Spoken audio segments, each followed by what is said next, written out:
The rising sun bled across the waters of the Pacific, turning the horizon into a crimson mirror of the flag that fluttered on the deck of the Kirishima Maru.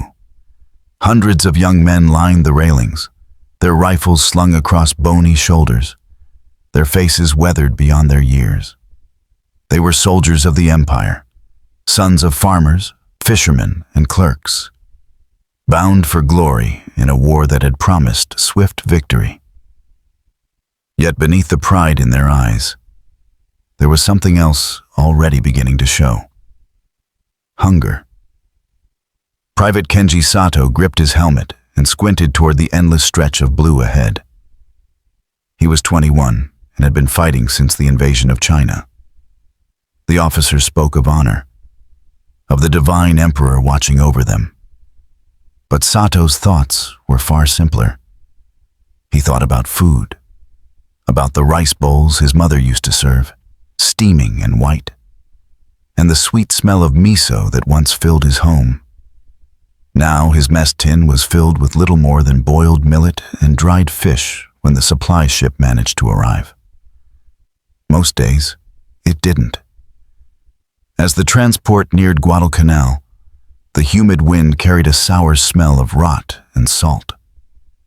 Sato wiped sweat from his forehead. Around him, the men were quiet.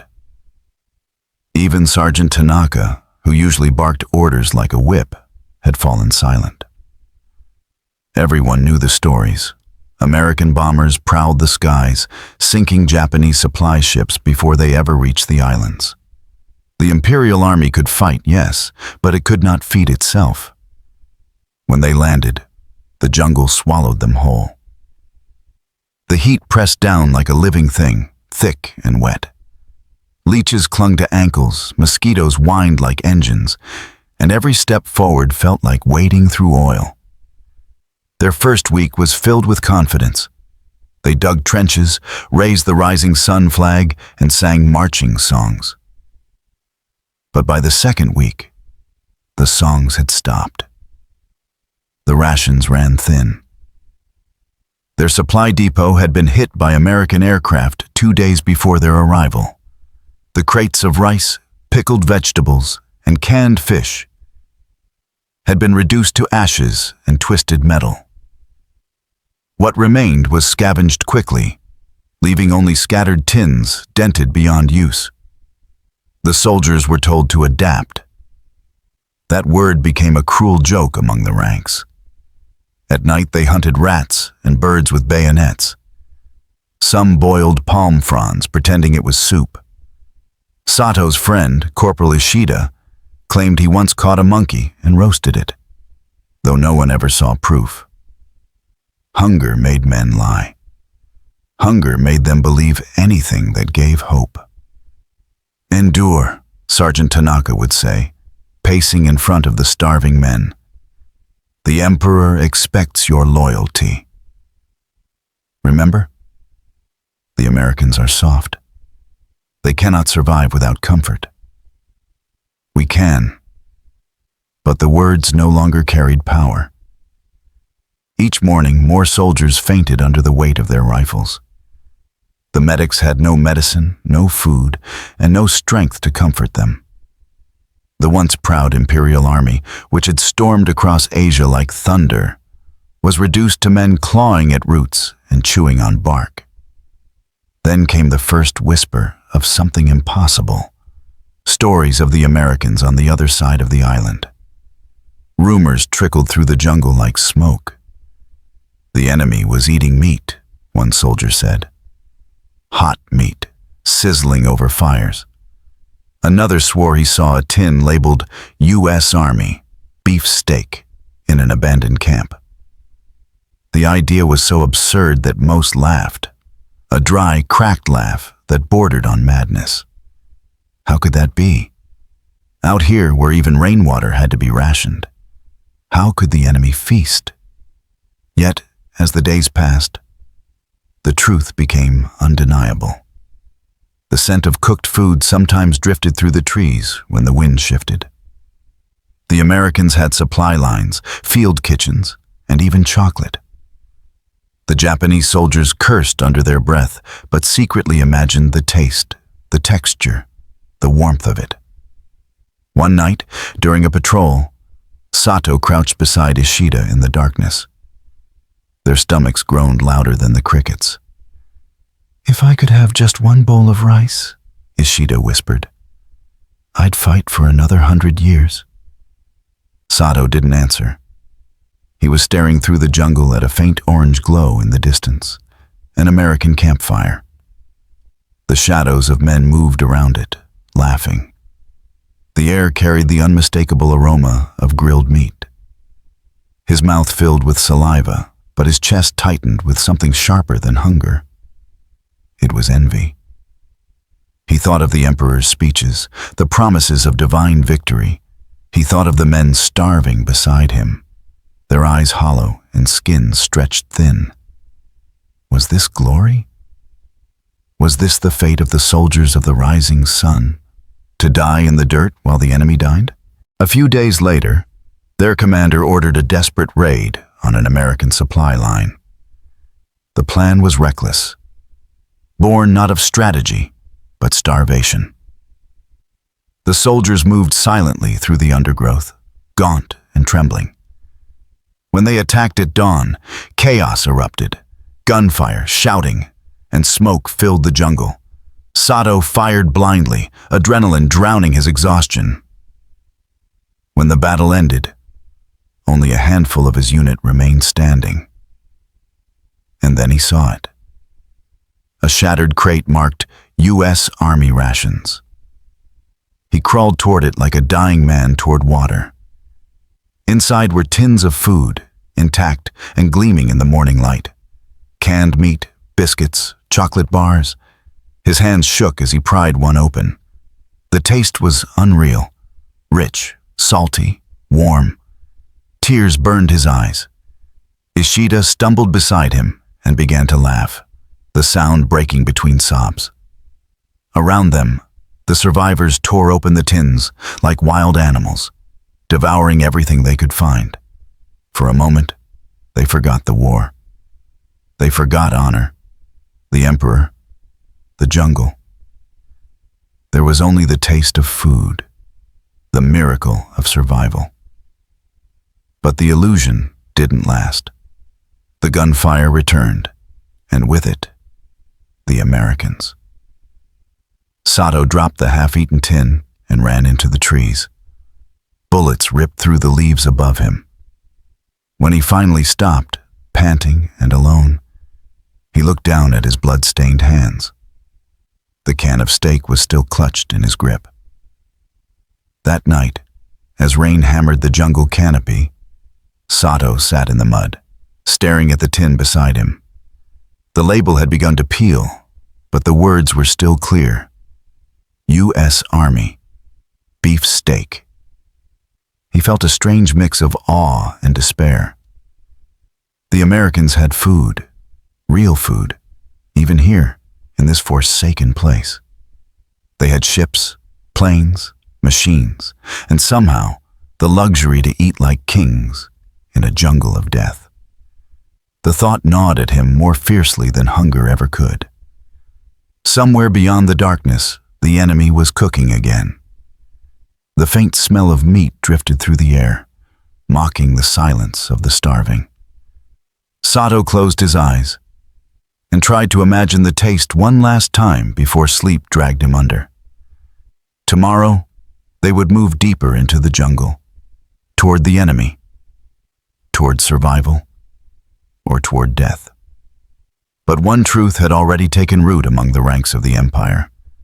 The Americans were not just better armed, they were better fed. And in this war, that might be the deadliest weapon of all. Rain fell for 7 days without pause. It was not the gentle rain of home, the kind that nourished rice fields and made the air smell sweet. This was jungle rain, heavy, relentless, and full of menace. It drummed against helmets, soaked uniforms, and turned every trench into a grave-shaped pool of mud. Private Kenji Sato crouched beneath a torn poncho, water streaming down his face. His rifle lay across his knees, rust creeping into its barrel.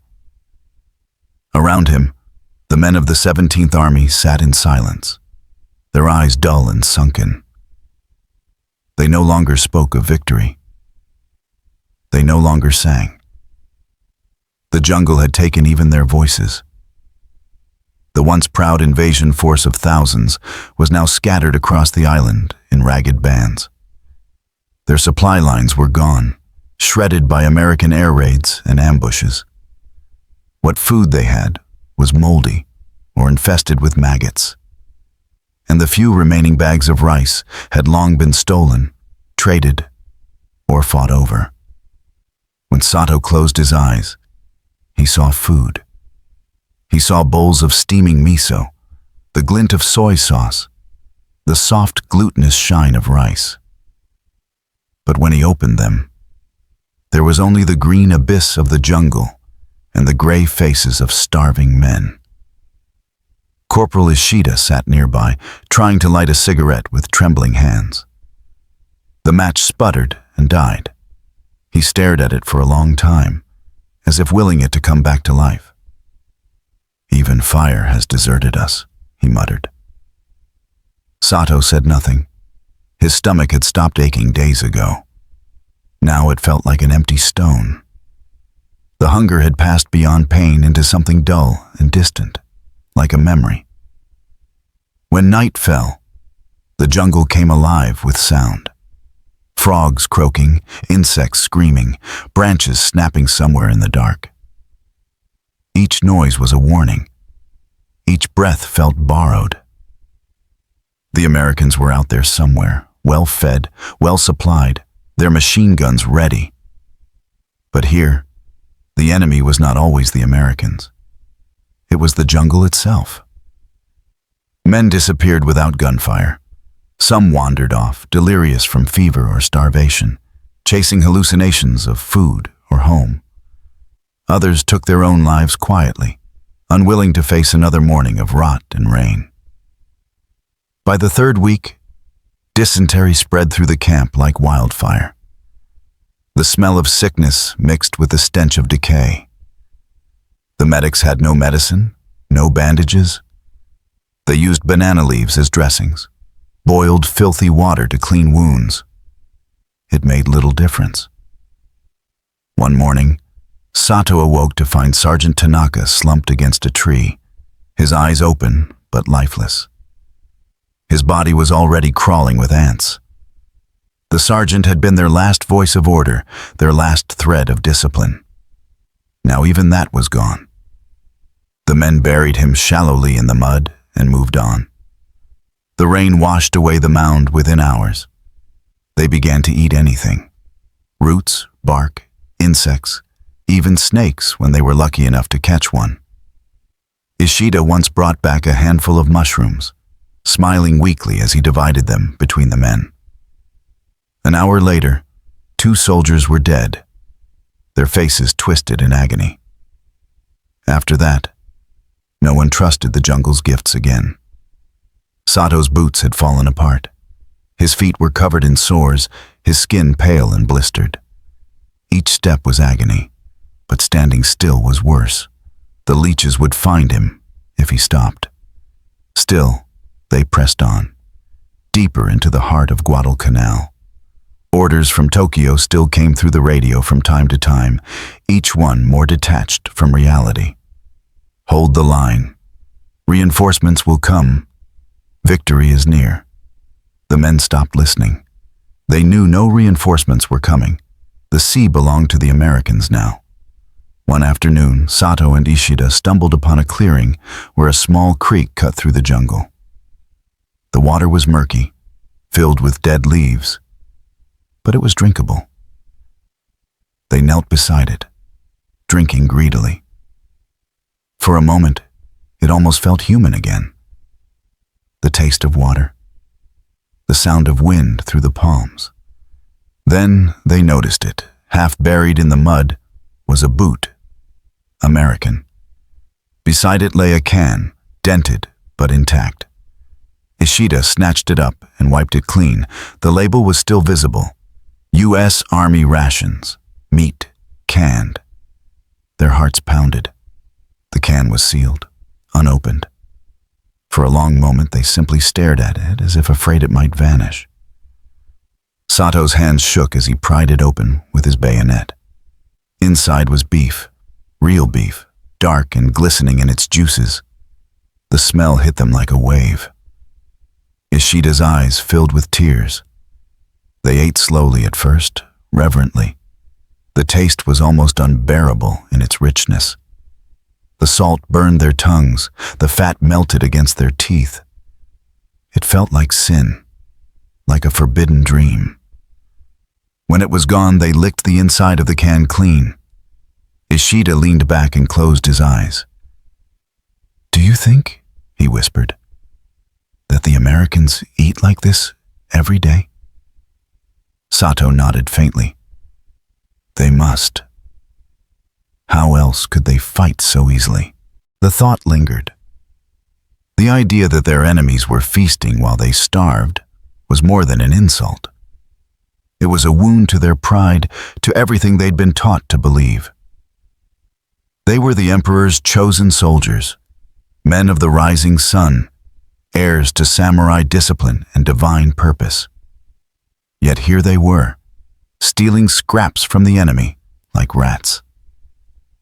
That night, they heard the sound of engines in the distance. American trucks, perhaps. Supply convoys. The men stared in that direction for a long time, each of them imagining what those trucks carried. Crates of food, medicine, dry uniforms. Things that had become as mythical as dragons. When the rain returned, it came harder than before. Trees snapped under the wind. The riverbanks overflowed. Their rifles rusted completely. Ammunition was soaked through. Even the radio gave out, its circuits corroded. The jungle was erasing them, piece by piece. Ishida developed a fever and began to mumble in his sleep. "Rice, miso, home," he repeated over and over, his voice fading. Sato stayed beside him, fanning away the insects, whispering that it would be all right, even though both knew it wouldn't. When morning came, Ishida was cold. Sato buried him with his hands, the earth soft and wet. He marked the grave with a single stick, then sat beside it until the rain washed it away. By now, the survivors were little more than ghosts. Their uniforms hung in tatters, their bodies skeletal. They no longer looked like soldiers, just men caught between worlds, waiting for the jungle to finish what the war had started. As the days blurred together, Sato began to sense a strange truth. The jungle didn't hate them. It didn't care. It simply consumed whatever entered it: flesh, metal, bone, memory. Everything became part of its silence. He wondered if the Americans felt it too, that slow, creeping awareness that the island was swallowing them whole.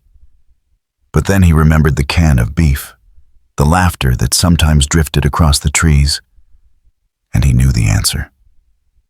No, they didn't feel it. They were alive. They were fed. The Japanese soldiers were fighting two enemies, the Americans and the island itself. And the island was winning. When night came again, Sato lay beneath the dripping palms, too weak to move. The stars were hidden by the storm. The jungle hissed and whispered around him, alive with unseen creatures. He thought of home, of his mother's voice, of the sea breeze on the docks of Yokohama. His stomach clenched once more, then went still. Hunger had finally turned to numbness. Before sleep claimed him, he whispered into the dark, "The jungle takes everything." And the jungle, patient as ever, listened, and took him too. The night air on Guadalcanal was thick with the scent of smoke, oil, and salt, a strange mix of destruction and comfort. Waves rolled quietly onto the dark beach where the U.S. Marines had built their outpost. the low hum of generators mingling with the crackle of fire. Beyond the perimeter wire, the jungle loomed, black and unknowable. Somewhere out there, Japanese soldiers were starving. But here, under the dim glow of lanterns, men were eating steak. Corporal Daniel "Danny" Harris leaned back against a stack of ammo crates, chewing slowly, eyes half closed in pleasure. He hadn't tasted real meat since he left San Diego. The steak was canned, soaked in grease and salt. But it was heaven to him. Tender, warm, and full of flavor. He could still feel the sea salt drying on his face, the grime of battle clinging to his clothes. But for the first time in weeks, he didn't care. He was alive, he was full, and he was far from home. Beside him, Private Joe Ramirez was stirring something in a dented mess tin. "You believe this, Danny?" he said, grinning. "Steak in the middle of the damn jungle," Harris chuckled, tossing a pebble into the fire. "Yeah, and chocolate for dessert. My old man used to eat like this after payday. Guess Uncle Sam takes care of his boys." Across the camp, the Marines laughed and talked in low tones, the sound of spoons scraping metal echoing through the humid night. Some were cleaning rifles, others were writing letters home. A few leaned around the radio, listening to scratchy jazz carried across the static. The war, for a brief moment, felt far away, distant thunder on another shore. A sergeant named Whitaker strolled past with a cigar clamped between his teeth, inspecting the men. "Enjoy it while it lasts," he said. "Tomorrow we're moving up the ridge." "The Japs are dug in deep." "Yes, sir," Ramirez muttered, raising his tin in mock salute. "Can't fight on an empty stomach, right?" Whitaker smirked, smoke curling from his mouth. "That's the spirit." The food had become more than nourishment. It was a symbol, proof that America's vast machine of war could reach even this God-forsaken island and keep its soldiers fed. Crates of rations, ammunition, cigarettes, even Coca-Cola arrived by ship almost daily. Navy cooks turned the supplies into miracles: hot coffee, beans, sausage, steak, powdered eggs. It wasn't luxury, but compared to the enemy, it might as well have been paradise. Harris knew it too.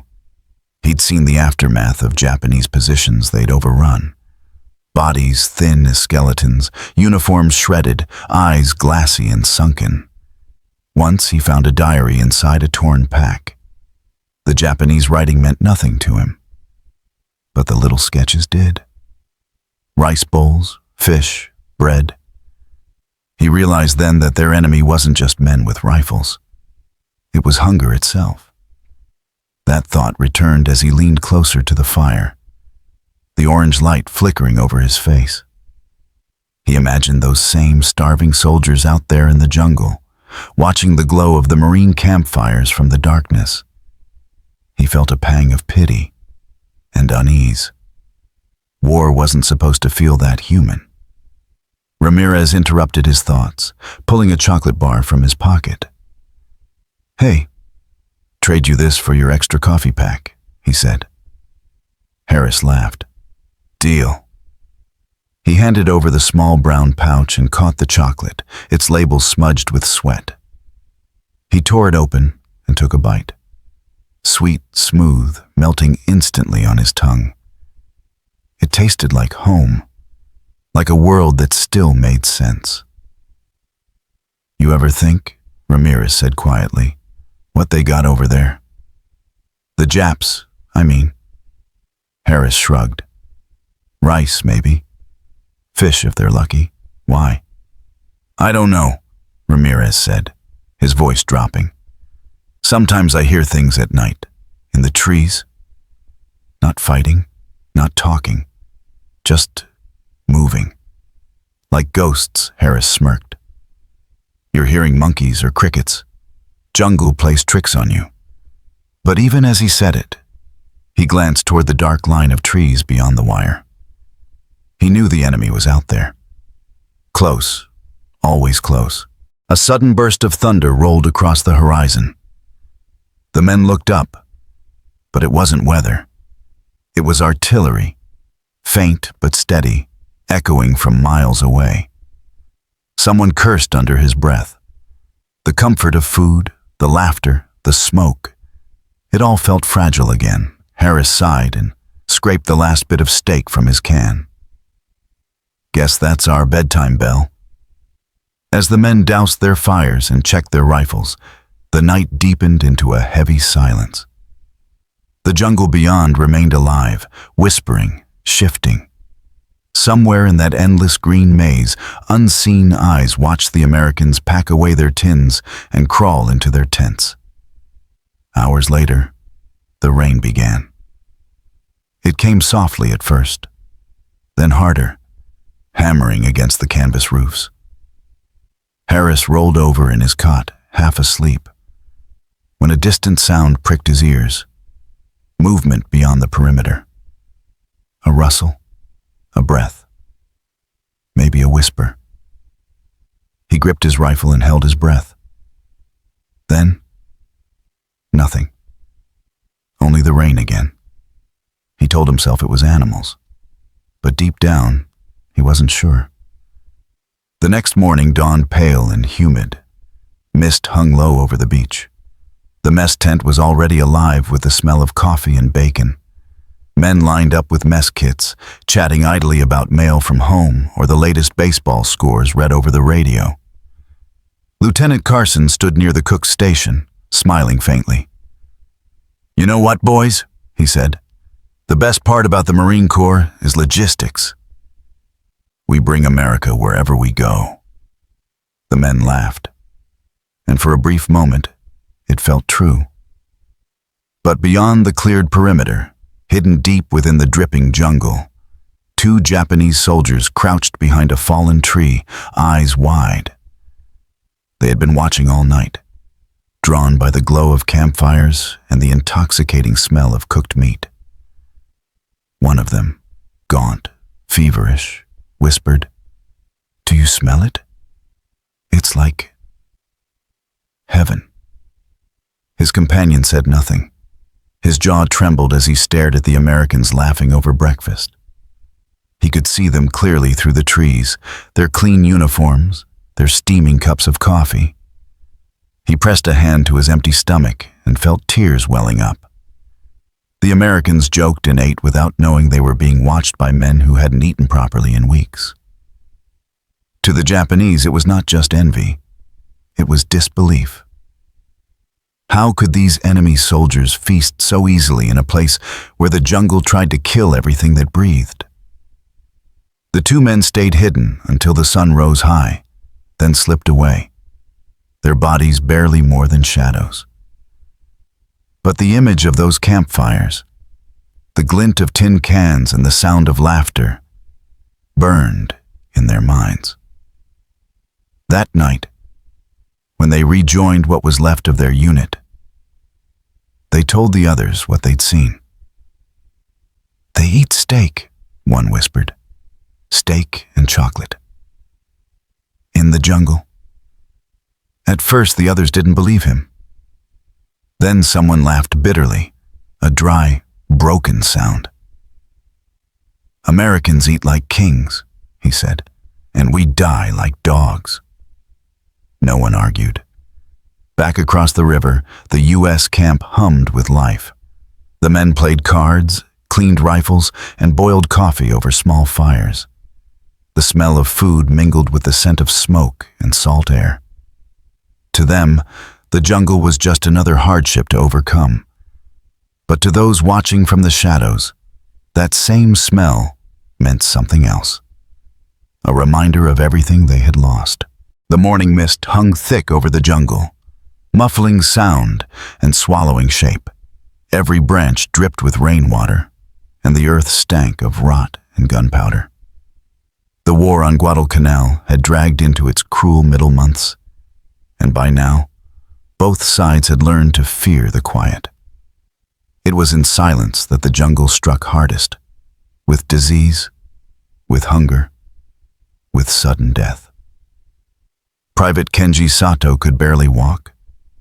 His legs trembled beneath him, wrapped in rags that had once been boots. His ribs showed through his soaked uniform, each breath shallow and sharp. Around him, the remnants of his unit, 12 men, maybe less, crept through the trees like ghosts, their rifles clutched loosely in trembling hands. They hadn't eaten in days. Their commander was dead. Their radio shattered. Their orders forgotten. The jungle was all that remained. Sato's mind swam in and out of focus. Every leaf looked like food. Every movement in the shadows made his heart race. But when the wind shifted, carrying a strange scent through the air, rich, warm, unmistakable, it cut through his fog like lightning. Meat. He stopped in his tracks, nose lifting instinctively. The others smelled it too. A low murmur spread among them, half disbelief, half desperation. The scent was faint, but real.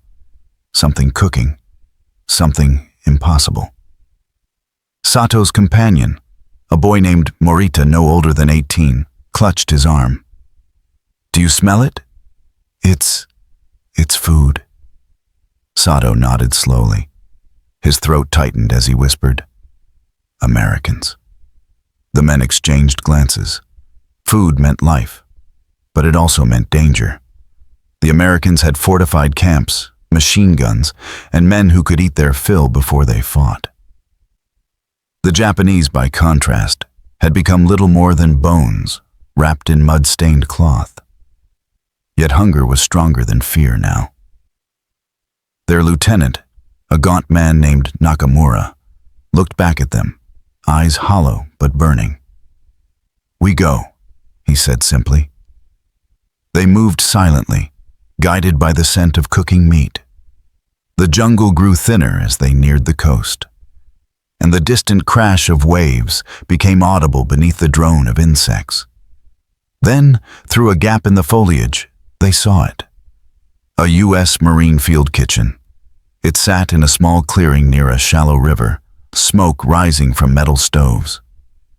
Half a dozen Marines worked around it, laughing, relaxed, their rifles slung casually over their shoulders.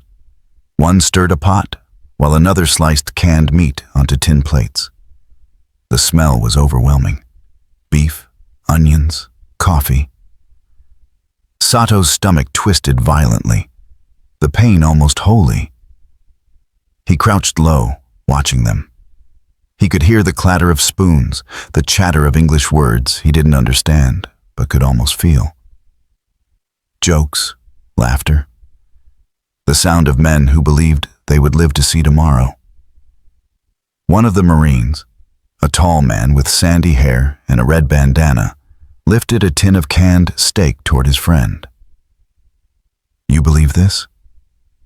Out here, we're eating better than half the folks back home." The other grinned. "Yeah, the Japs can keep their rice. I'll take mine medium rare." The group erupted in laughter. Sato's chest ached. He remembered rice, the white steam, the crackle of the hearth. But that was another life, another world. Now, even laughter sounded like luxury. Lieutenant Nakamura's voice came as a hiss. 2 sentries only. We can surprise them. Quiet. Quick Sato hesitated. The plan was madness. They had no strength for a fight, no ammo to spare. But when he looked around, he saw the same look in every face, a mixture of desperation and surrender. Death was coming either way. Better to die with a full stomach. They crept forward. Branches cracked beneath their feet.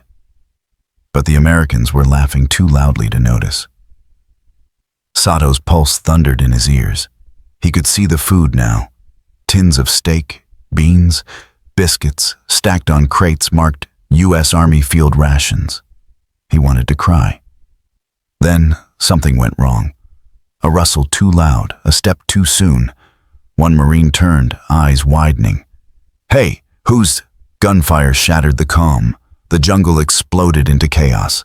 The Marines dove for cover, shouting, while the starving Japanese soldiers fired blindly, their shots wild and weak. Sato fell to his knees, deafened by the blast of his own rifle. Mud splashed his face. A bullet tore through the tree beside him. He crawled forward, driven not by duty, but by hunger. Smoke filled the air, stinging his eyes. The Americans were shouting, short, harsh commands. And the sound of automatic fire ripped through the clearing. Sato saw Morita beside him, clutching his stomach, blood seeping through his fingers. The boy's lips moved soundlessly before his eyes went still. Sato wanted to stop, to help him, but the smell of the food, was unbearable. He dragged himself toward a crate, half crawling, half sliding. When the firing stopped, silence settled like dust. Sato didn't know who had won. He only knew that he was alive. He lifted his head and saw the field kitchen torn apart. Overturned pots, spilled cans, smoke rising from a cracked stove. 2 Marines lay motionless near the riverbank. The rest had retreated. Sato reached for a can that had rolled into the mud. His hands shook as he tore it open with his bayonet. Inside was meat, dark, rich, glistening with fat.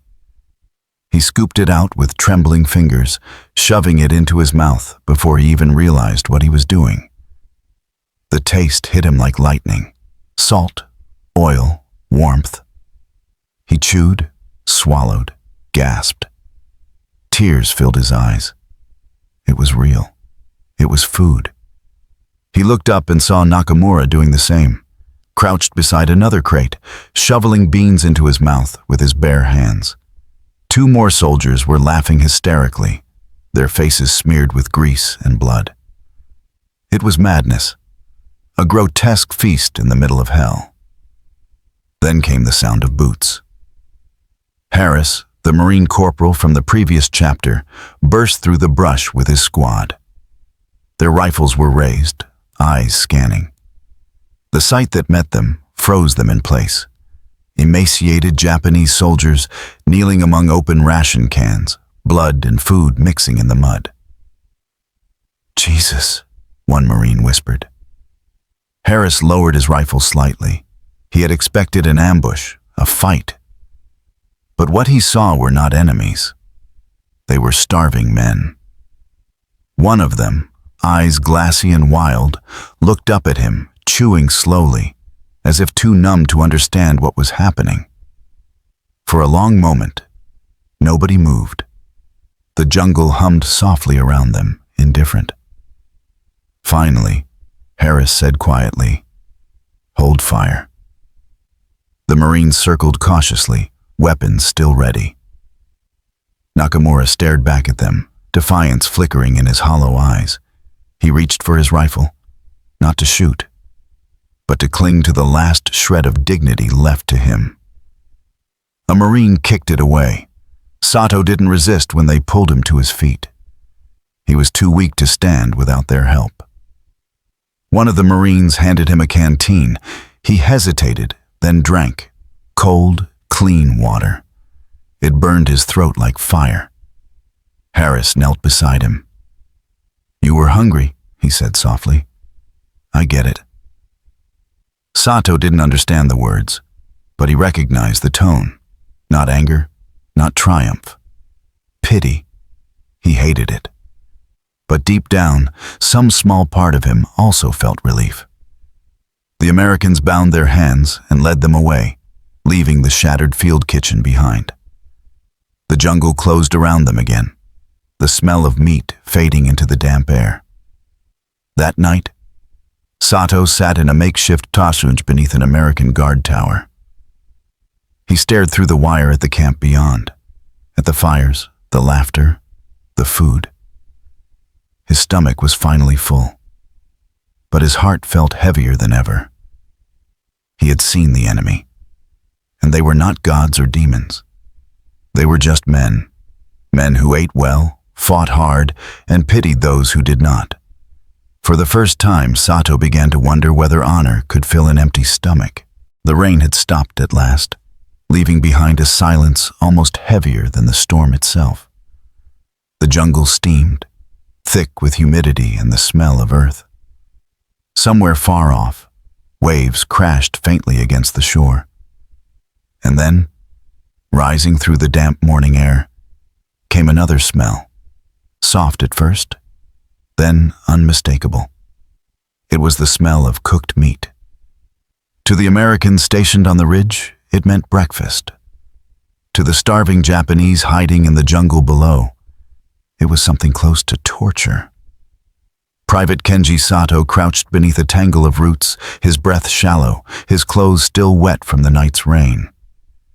Around him, 6 soldiers remained from what had once been a full platoon. Their eyes were hollow, their skin drawn tight against bone. The men didn't speak anymore unless they had to. There was nothing left to say, only the growl of their stomachs and the distant sound of enemy laughter. The smell drifted again, richer this time, curling through the trees like a cruel ghost. It wasn't just food. It was luxury. Fat sizzling on metal, salt and smoke mixing in the air. The sound of a pan clanging, of someone whistling. The Americans were cooking steak. Sergeant Ota was the first to break the silence. His voice was barely more than a whisper. "They mock us," he said. "They cook loudly on purpose. They want us to hear." No one answered. Sato stared at the ground, fighting the wave of hunger clawing at his insides. He could picture it perfectly. The steak searing in a pan, the juices dripping, the men sitting cross-legged around the fire, joking, smiling. He hated them for it. But worse, he envied them. Ota's hand trembled as he wiped the sweat from his brow. "We cannot endure this much longer," he said hoarsely. "If we move tonight, we can reach their camp." "Even one can of meat? Suicide," someone muttered. "Then let death feed us," Ota replied. They fell silent again. The jungle buzzed with flies and the soft drip of water from the leaves. Time had lost meaning. Days blurred into nights, hunger into madness. Sato's thoughts drifted back to the last encounter, the American field kitchen, the gunfire, the chaos. He could still taste the meat he had stolen in that desperate moment, could still feel its warmth in his mouth. It haunted him now more than any nightmare. He had been captured then, briefly, before escaping during an artillery bombardment days later. Since returning to his unit, he was no longer the same. The food had changed him. Once he had believed hunger could be conquered by discipline, by loyalty to the emperor. But now, he knew better. Hunger wasn't an enemy you could fight. It was a god, and it demanded worship. That afternoon, the Americans began cooking again. The wind shifted, and the smell rolled through the trees, thick, mouth-watering, merciless. Sato could hear them laughing. A voice shouted something he didn't understand, followed by a burst of cheerful laughter. Then came the hiss of grease hitting flame. Ota snapped. He rose abruptly, grabbing his rifle. "Enough!" he hissed. "If we die taking it from them." He took a step toward the sound, his boots sinking into the wet ground. Sato reached out weakly. "Sergeant," but Ota was already moving, stumbling through the brush, his eyes glazed. Another soldier followed, then another, drawn like moths to light. Sato hesitated, torn between terror and the ache in his gut. Then, without realizing, he found himself following too. The closer they crept, the stronger the smell became, overpowering now, so vivid it made them dizzy. Smoke hung low in the air, and through the leaves they could see the glow of American campfires. Figures moved around them, relaxed, rifles slung lazily over their shoulders. The men were eating from tins, talking casually as if the war did not exist. Ota's breath came fast and shallow. "Now," he whispered. But before they could move, a sudden metallic click froze them in place. "Don't move." The voice came from behind, low, calm, in perfect Japanese. Sato turned slowly and saw an American soldier standing there, rifle aimed, his expression unreadable. A Japanese American, Sato realized, one of the Nisei interpreters who served with the U.S. forces. His uniform was dirty, his eyes tired, but his voice was steady. "You're done," the soldier said. "Drop your weapons." Ota tensed, his finger tightening on the trigger. The interpreter's voice hardened. "Don't." For a moment, nobody breathed. Then Ota's shoulders slumped. He let his rifle fall. The others followed, too weak and defeated to resist. The Americans emerged from the camp, surrounding them. Their rifles were raised, but their faces showed something more complicated than hatred. Pity, perhaps. One Marine stepped forward with a canteen. He offered it to Ota. The sergeant stared at it for a long moment before taking it. He drank deeply, water spilling down his chin. His hands shook. When he finished, he handed it back wordlessly. "Take them to the rear," said a Marine officer. "Feed them." The word feed hit Sato like a hammer. He wanted to believe he had misheard. But then they were led into the camp, their feet dragging through the mud. The smell of cooked steak surrounded them completely now. Inescapable, intoxicating. One Marine pulled open a crate and began ladling food into tin bowls: beef, beans, coffee. The Japanese soldiers stood frozen, staring as if it were a dream. Sato's stomach twisted violently. He could barely stand as the interpreter pressed a bowl into his hands. The meat trembled in its juices, glistening in the firelight. "Eat," the interpreter said quietly. Sato hesitated, pride warring with instinct. To accept food from the enemy was humiliation, a betrayal of every oath he had sworn. But then the smell rose again, rich and salty, and pride collapsed like paper. He brought the spoon to his mouth and ate. The first bite was agony. His stomach clenched, his throat burned, tears welled in his eyes. He ate again, faster now, shoveling it in as if afraid it might vanish. The others did the same. No one spoke. The only sound was the scrape of metal spoons and the soft hiss of rain returning beyond the fires. The Marines watched in silence. Some looked uncomfortable, others angry. It was one thing to fight an enemy, another to feed him. But as they watched the starving men devour the food, the anger faded. Hunger had stripped these soldiers of everything: rank, pride, nationality. They were just men now. When Sato finished, he sat back, dizzy and trembling. The interpreter knelt beside him. "What's your name?"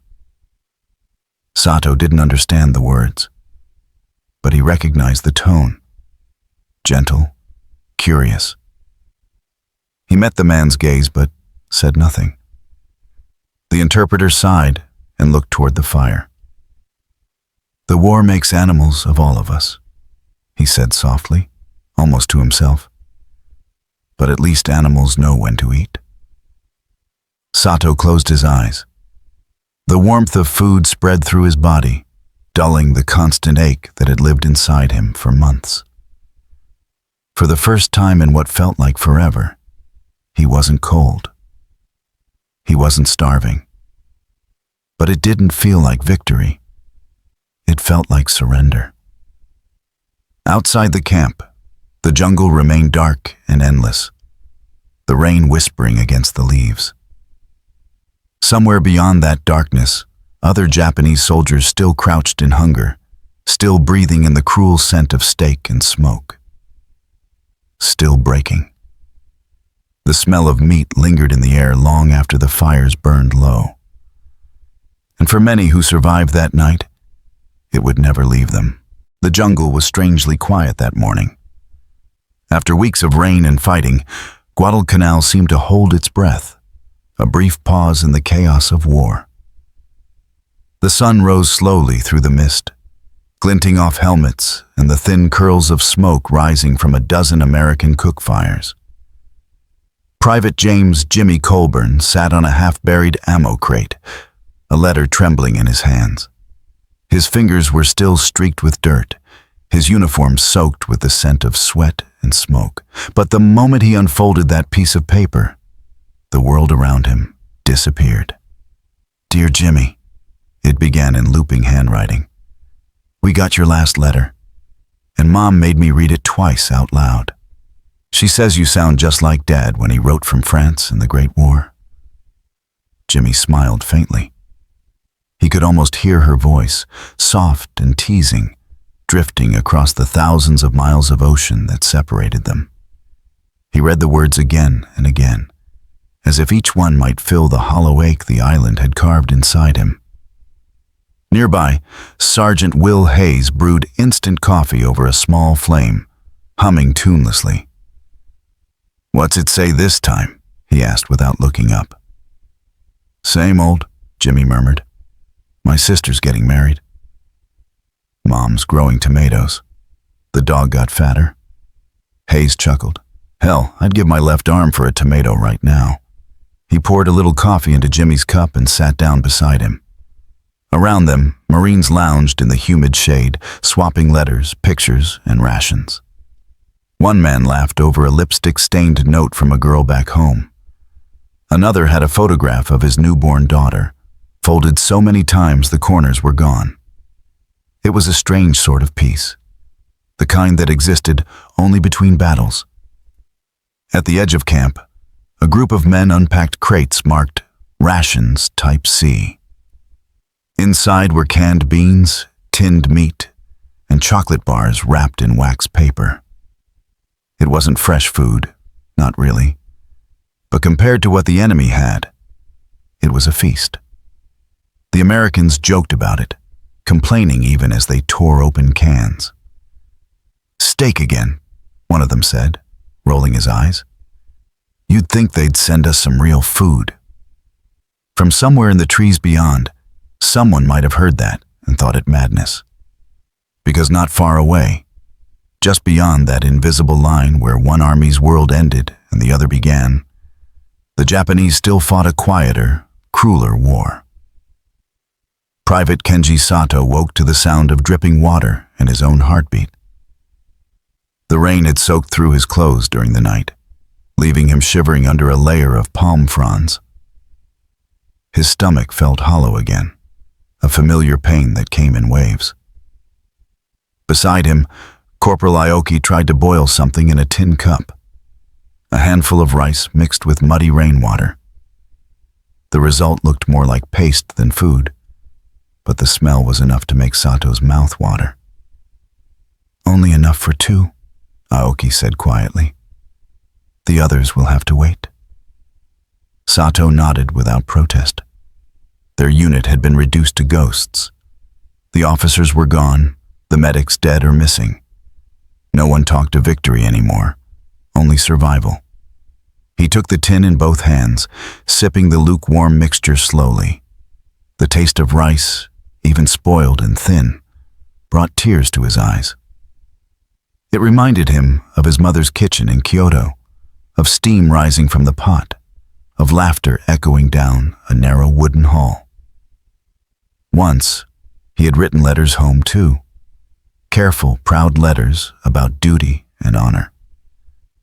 But there had been no mail for months now, no paper, no ink, no way to send words across the sea. Their world had shrunk to the size of this jungle, wet, green, and endlessly hungry. Aoki sat down beside him. "Do you think they know?" "Know what?" That we're starving. That we're forgotten here, Sato didn't answer. He stared at the trees, at the faint smoke rising from the American camp somewhere beyond. I used to dream of miso soup, Aoki said after a while. Now I dream of chocolate. Sato almost smiled. You've gone soft. I've gone hungry, Aoki said, his voice cracking. Maybe it's the same thing. They fell silent again, listening to the distant rumble of American planes circling overhead. Somewhere across that invisible divide, the Americans were laughing. In the Marine camp, Jimmy finished his coffee and opened a tin of beans.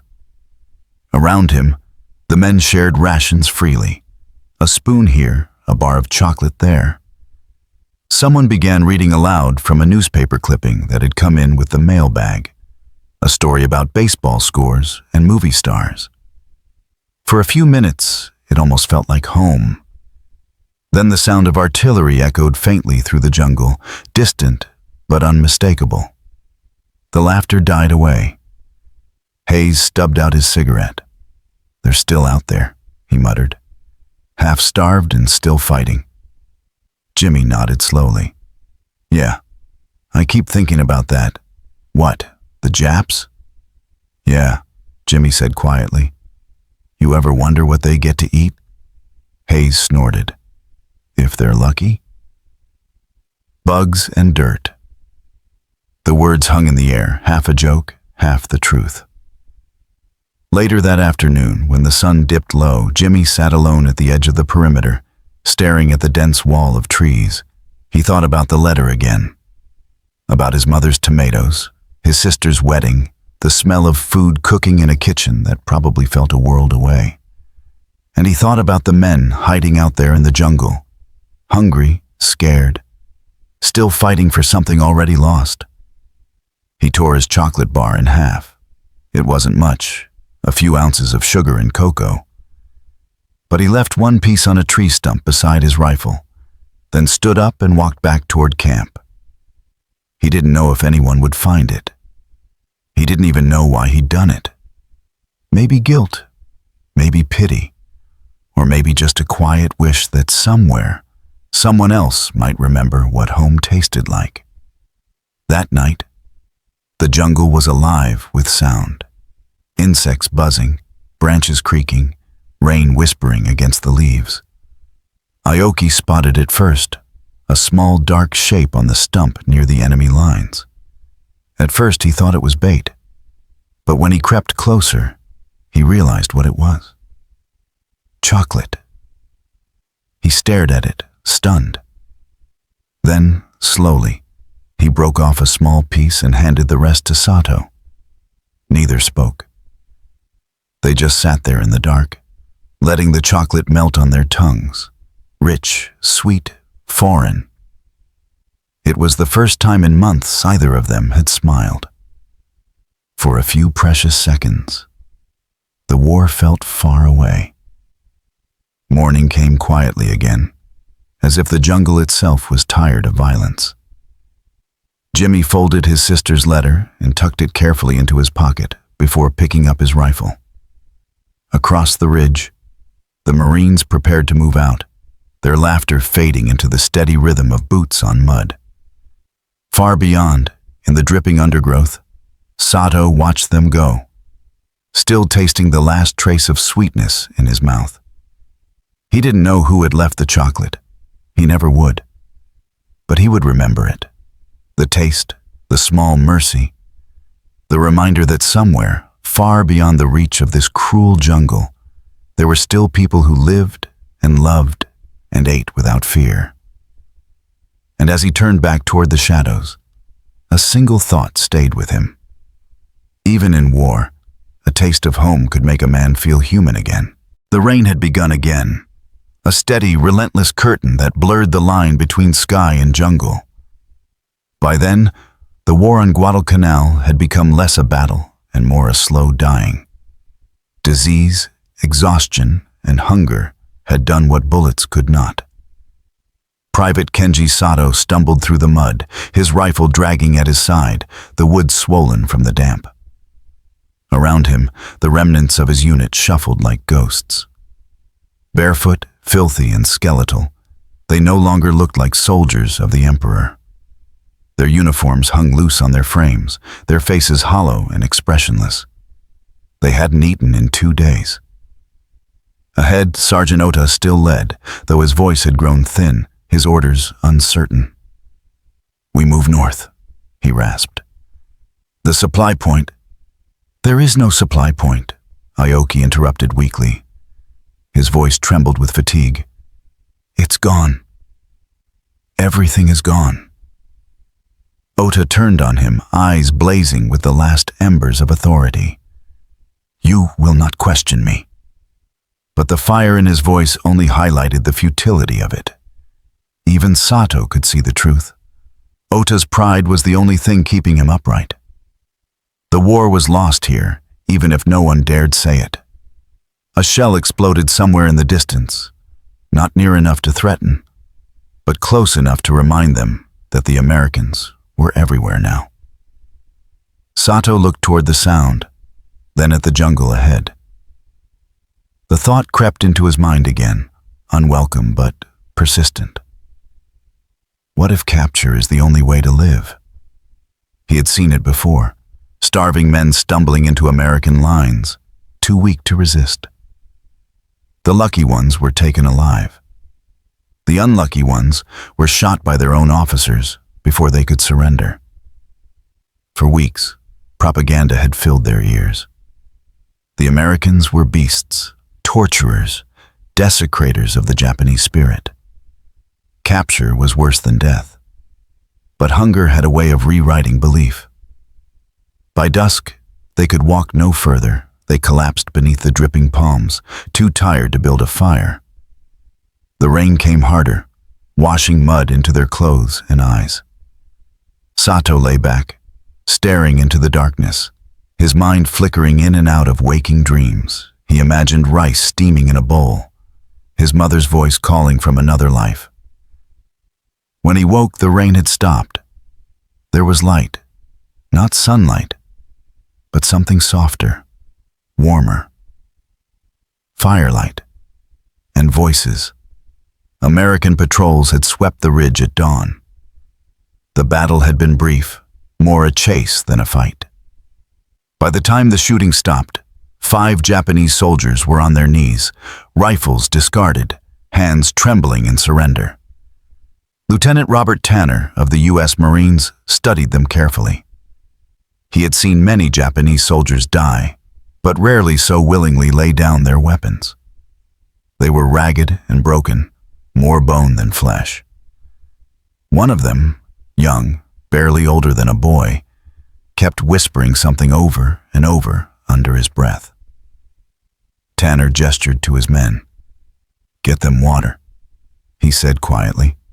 A Marine handed over canteens, and the prisoners drank greedily. One began to cry as he swallowed, the water spilling down his chin. "Jesus," muttered Private Hayes. "They look half dead." Tanner nodded. "Because they are." He turned to the corpsman nearby. "Get the cook to heat something." Anything Sato didn't understand the words the Americans spoke. But their tone was strange. Not mocking, not cruel. Almost weary. They led the captives back toward a clearing where a small camp had been set up.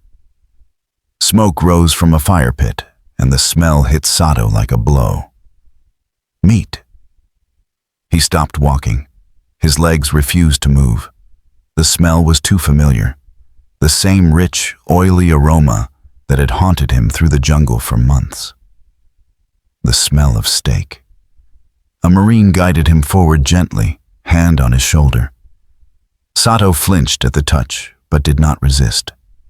They were seated in a rough line near the fire. Tin plates were passed down, one for each prisoner. On them, steaming chunks of beef, beans, and a slice of bread. Sato stared at his plate, disbelief warring with instinct. He had expected mockery, perhaps violence. But this? A Marine squatted beside him, a man with tired eyes and a calm voice. Eat, he said simply, gesturing to the food. Sato hesitated. He looked around at the others. Ota sat rigid, jaw clenched, refusing to touch the meal. Aoki, however, had already begun. Hands shaking, tears streaming silently down his cheeks. "Sergeant," Sato whispered in Japanese. "We should—" Ota's voice was low, bitter. "Do you not see what this is? They feed us to humiliate us, to show us we are less than them." Sato looked down at the plate again. The steam curled upward, carrying the scent of salt and fat and warmth. His stomach growled loudly, betraying him. "Even so," he murmured, "I can't stop being hungry." He picked up the fork. The meat was soft, almost falling apart. He brought it to his mouth, and the flavor hit him like memory, rich, warm, overwhelming. He chewed slowly, savoring every bite, even as tears welled in his eyes. He wasn't sure if he was crying from shame or relief. Across the fire, the Marines watched silently. Some whispered to each other, uneasy. Others turned away, as if embarrassed by the intimacy of it, feeding the enemy like a wounded animal. Tanner crouched near Ota. "Your men need food," he said evenly. "You should eat too." Ota stared at the ground. Better to die with honor than eat the food of devils. Tanner didn't flinch. "You'll find no devils here, Sergeant. Just tired men who don't want to kill anymore." The interpreter translated. Ota's eyes flickered, but he said nothing. Minutes passed. Slowly, one by one, the prisoners began to eat. Even Ota, at last, picked up the bread and bit into it. Small, defiant, but human. For the first time in months, Sato felt something inside him shift. The Americans were still the enemy, yes, but they were also men. Men who laughed, bled, feared, and, astonishingly, shared. When the meal was done, the Marines collected the plates. A medic checked each prisoner for wounds, wrapping bandages, offering blankets. No one shouted. No one struck them. Sato sat motionless, staring into the fire. The warmth seeped into his bones, both comforting and unbearable. Aoki leaned close and whispered, "Do you think they'll kill us?" Sato shook his head slowly. "No.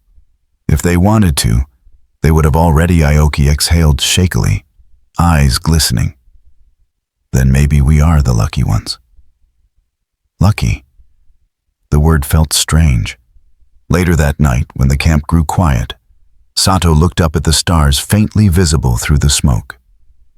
They were the same stars that shone over Japan, the same constellations he had stared at as a boy. He thought of his mother again, of the promise he had made when he left. "I will serve the Emperor with honor." What would she think if she saw him now? Alive, yes, but fed by the hands of his enemy. He bowed his head. Shame burned in his chest, but beneath it there was something else too. Gratitude confusing and unwelcome. He whispered softly in the darkness, a prayer or perhaps an apology.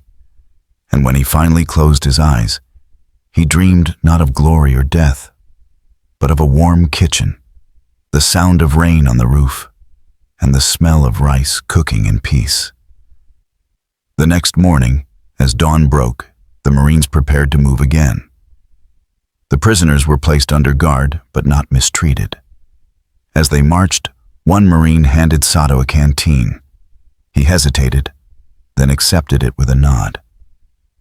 The Marine smiled faintly and said, "You'll live?" Sato didn't understand the words, but he understood the tone. And for the first time since he had set foot on this cursed island, he believed it. The guns had fallen silent, but the island did not rest. Guadalcanal still breathed with the ghosts of those who had fought there. soldiers whose bones lay hidden beneath the roots, whose cries had long since become part of the wind. The jungle grew over everything: trenches, helmets, rifles, and even memory itself. But for those who survived, the war refused to fade. It lingered in small things: a smell, a taste, a sound carried on the breeze. Private Kenji Sato sat on a wooden bench outside a prisoner compound, watching the sea through the barbed wire. The waves glittered faintly beneath the afternoon sun. He had almost forgotten what peace looked like. It was 1945. Japan had surrendered weeks ago. The word had reached the camp slowly, carried by rumors first, then confirmed by an American officer reading from a sheet of paper in a quiet, heavy voice. Some prisoners had cried, others had sat in silence. Sato had felt only a strange emptiness, as if the air had been sucked out of the world. Now the guards no longer barked orders or hurried them. The war was over, and in its place was something harder to define: a cautious coexistence. Sato looked down at his hands. They were no longer raw and bloodied, but pale and thin, the skin stretched tight over bone. Every day, he helped carry supplies to the camp kitchen: sacks of rice, tins of beans, crates of fruit. The Americans fed their captives well. They said it was policy, but to Sato, it felt like penance. The smell of cooking drifted through the air again, beef and onions sizzling on metal pans. He closed his eyes. The scent brought him back instantly to that night in the jungle, to the firelight on foreign faces, to the first bite of meat after months of hunger. It was strange how something so simple could burn itself into a man's soul. Sergeant Will Hayes leaned against the jeep parked outside the same camp, watching the Japanese prisoners at work. His unit had been assigned to oversee the transfer of supplies and coordinate the coming evacuations. "Never thought I'd see this," he muttered. "A war just ending."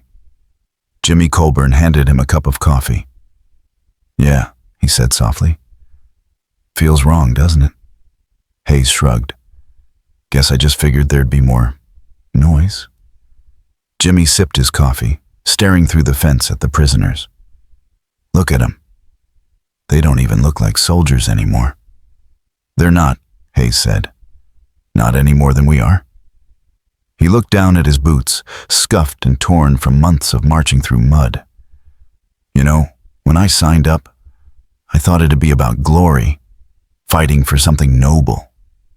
But out here, hell, it was just trying to stay alive long enough to eat another meal." Jimmy nodded. Maybe that's all war ever was. He glanced toward the kitchen tent, where the smell of grilled steak rolled out in waves. "They're feeding them the same stuff we get?" "Yeah," Hayes said. "Orders from command. Treat 'em right, show 'em what America stands for." Jimmy smiled faintly. "Funny, isn't it? After all that killing, we end it with a hot meal." "Maybe that's the only peace we can offer," Hayes said. That evening, as the sun sank behind the ocean, the prisoners were given dinner. Sato sat with Aoki and the others on the ground, bowls in their laps. The food was plentiful: rice, beans, and small portions of meat. It was enough to fill them, but it brought no joy. Aoki stirred his rice silently. "So it's true," he said at last. "The Emperor has spoken." Sato nodded. "The war is over." Aoki's hands trembled as he lifted the spoon. Then what was it all for? The question hung in the air, heavy and bitter. No one answered. Sato thought of the faces of the dead, men who had starved beside him, who had died clutching rifles with no bullets left. He thought of Ota, his voice hoarse with pride even as his body failed him. And he thought of the steak, the hot, searing smell that had once filled the jungle like a cruel promise. He realized now it had never been about the food itself. It was what it represented. The Empire's illusion of strength shattered by the reality of hunger. While they had marched for honor, the Americans had fed their soldiers well, kept them laughing, kept them human. Japan's soldiers had been told that sacrifice was glory. But in the end, it was nourishment, not ideology, that had decided who lived and who died. That truth gnawed at him more than hunger ever had. A few days later, Sato was assigned to assist in unloading rations from an American transport ship. As he carried crates down the dock, he paused to look out at the open sea. A transport vessel sat on the horizon, ready to carry them home. What was left of home. An American corporal approached him, offering a cigarette. Sato hesitated, then accepted it. The man struck a match, shielding the flame from the wind. "You go home soon," the Marine said in slow, broken Japanese. Sato nodded. Home. The word felt foreign on his tongue. The Marine smiled. Good food. Good sleep. No more war. Sato looked at him for a long moment, then said softly, "Maybe." He took a drag from the cigarette, the smoke filling his lungs, harsh but strangely comforting. When the day of departure finally came, Sato stood on the deck of the ship bound for Japan. The shoreline of Guadalcanal faded into mist, the jungle reduced to a blur of green. He could still smell the salt, the diesel, and faintly, impossibly, the ghost of steak drifting from the camp they'd left behind. He wondered if he would ever eat it again, and if he did, whether he could ever taste it without remembering.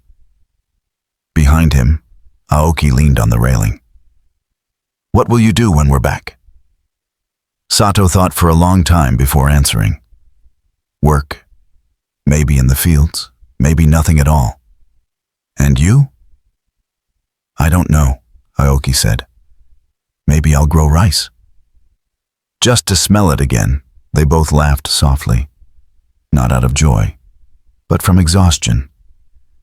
Months later, in a small town outside Kyoto, Sato sat alone in a rebuilt kitchen. The war had ended, but the scars it left could not be measured in ruins or graves.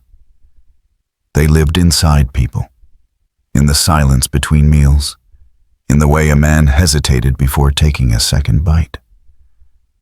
On the table before him sat a plate of beef, his first since coming home. It was thin and simple, cooked by his sister from the ration meat she had stood in line hours to obtain. He lifted his chopsticks slowly, his hands steady but cold. The first bite was warm, tender. For a moment, he almost smiled. Then the taste hit him fully, and with it came the flood of memory. The jungle, the rain, the firelight, the enemy's laughter, the unbearable shame of survival. He set the chopsticks down. His sister watched him quietly. "Is it not good?" He forced a smile. "It's very good." But as she turned away, Sato stared at the food in silence. The taste was the same as before, and yet it would never be the same again. He realized then that victory and defeat weren't opposites at all. They were just different flavors of the same hunger, the hunger to live, to remember, to make sense of what no one could explain. Outside, the cicadas sang in the dusk, their voices rising like the echoes of all those who hadn't come home. Sato stood and opened the window, letting the night air in. Somewhere far across the ocean, beyond time and distance, the jungle still breathed, still whispering the same truth he had learned too late. It wasn't glory that sustained men. It was food. And when the food was gone, the empire was gone with it.